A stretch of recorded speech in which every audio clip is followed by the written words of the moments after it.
Assalamualaikum warahmatullahi wabarakatuh. Halo semua, apa kabar? Semoga kita dalam keadaan sehat ya. Berjumpa lagi dengan saya, Maria Ulfa. Pada video kali ini, saya akan menjelaskan tentang media pembelajaran. Simak terus video ini ya. Pada video kali ini, saya akan menjelaskan tentang media pembelajaran. Adapun submateri dari media pembelajaran yang akan saya bahas adalah pengertian, fungsi, dan manfaat media pembelajaran. Rentang usia anak sekolah dasar yakni 7 sampai dengan 11 tahun, di mana menurut Piaget usia tersebut memasuki periode tingkat operasional konkret. Nah, tingkat operasional konkret ini merupakan tingkat permulaan seorang anak untuk berpikir secara rasional. Dan ini berarti anak memiliki operasi-operasi logis yang dapat diterapkannya pada masalah-masalah yang sifatnya itu konkret atau nyata. Berdasarkan cara berpikir yang konkret tersebut, saat pembelajaran, anak usia SD harus mendapatkan pemahaman yang konkret, bukan yang abstrak. Oleh sebab itu, pentingnya media pembelajaran dalam suatu proses pembelajaran di sekolah dasar itu merupakan bagian dari upaya untuk mengkonkretkan sesuatu yang masih abstrak di benak siswa, siswi, atau peserta didik usia sekolah dasar. Kata media berasal dari bahasa Latin, yakni medius, yang secara harfiah berarti tengah, perantara, atau pengantar. Menurut Briggs dalam Miarso menyatakan bahwa media pembelajaran adalah sarana untuk memberikan perangsangan bagi siswa supaya proses belajar terjadi.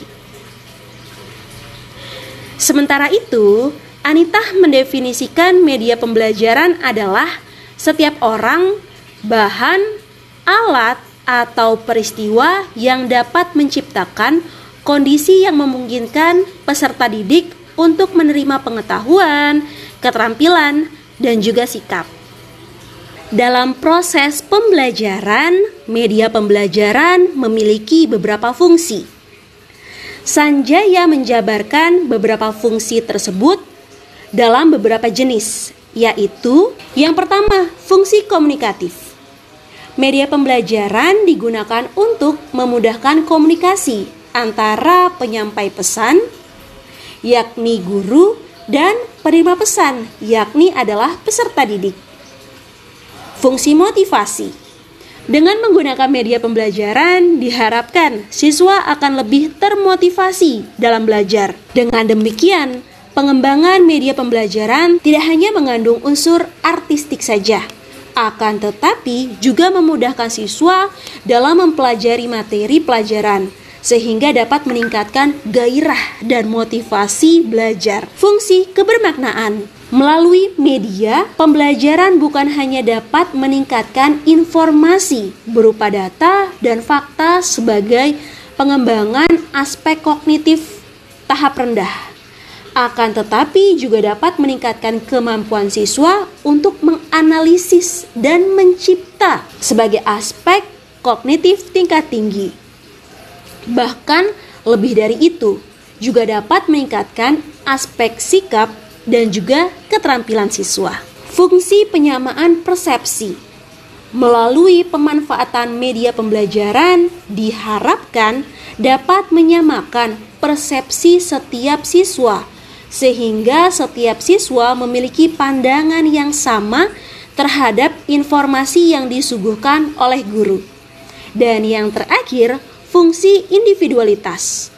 Pemanfaatan media pembelajaran berfungsi untuk dapat melayani kebutuhan setiap individu siswa, di mana setiap individu siswa yang pastinya memiliki minat dan gaya belajar yang berbeda-beda.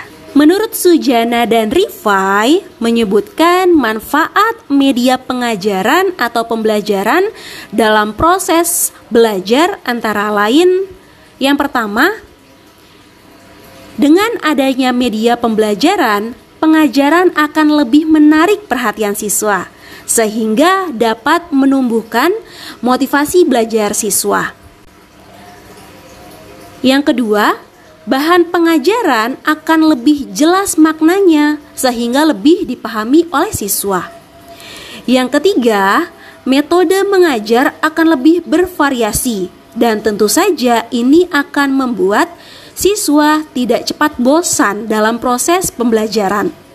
Yang keempat, siswa akan lebih banyak melakukan kegiatan belajar, akan aktif mengamati, melakukan, mendemonstrasikan, dan lainnya.